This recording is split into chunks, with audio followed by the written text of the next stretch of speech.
भाई बहन के रिश्ते की पवित्रता और प्रेम को दर्शाने वाले रक्षाबंधन के पर्व को हिंदू धर्म में विशेष महत्व दिया जाता है।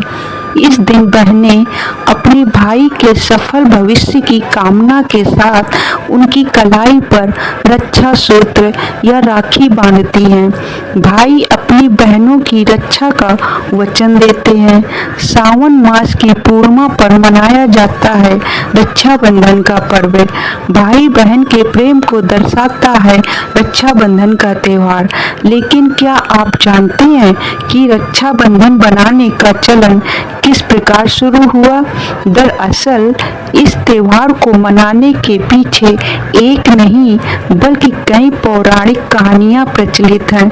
रक्षाबंधन को लेकर जो सबसे प्रचलित कथा है वह मुगल काल से जुड़ी हुई है, जिसके अनुसार चित्तौड़ की रानी कर्णावती ने अपने राज्य की रक्षा के लिए सम्राट हुमायूं को राखी के साथ एक पत्र भेजकर रक्षा का अनुरोध किया था।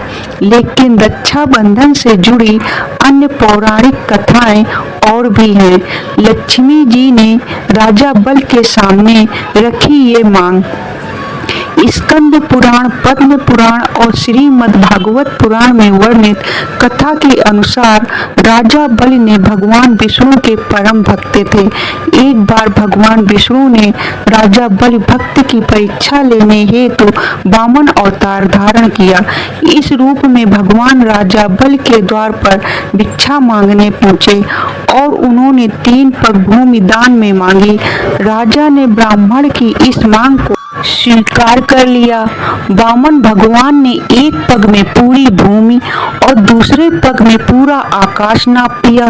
फिर तीसरा पग रखने की बारी आई तो राजा बल ने अपना सिर आगे कर कहा कि आप अपना तीसरा पग मेरे सर पर रख लीजिए।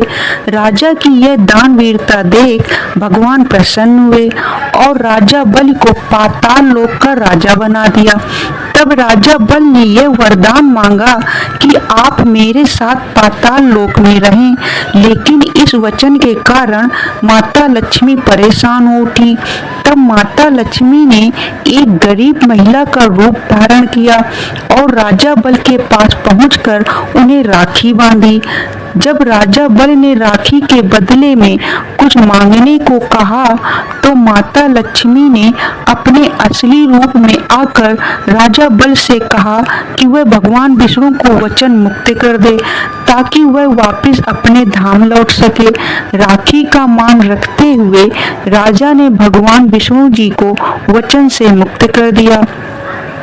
द्रौपदी ने श्री कृष्ण को बांधा चीर।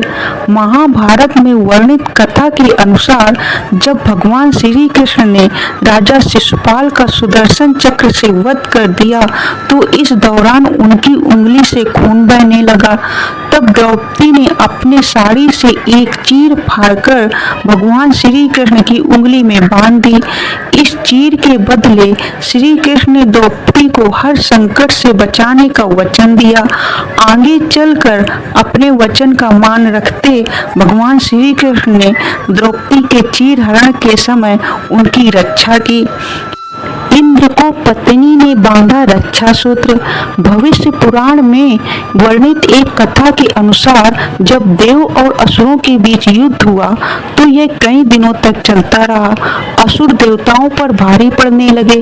तब राजा इंद्र घबराकर ऋषि बृहस्पति के पास पहुंचे। इस पर बृहस्पति देव ने सुझाव दिया कि इंद्र को अपनी पत्नी इंद्राणी से मंत्रों की शक्ति द्वारा पवित्र एक रेशम का धागा बनवाना चाहिए। इस रक्षा सूत्र के चलते इंद्र की युद्ध में जीत हुई।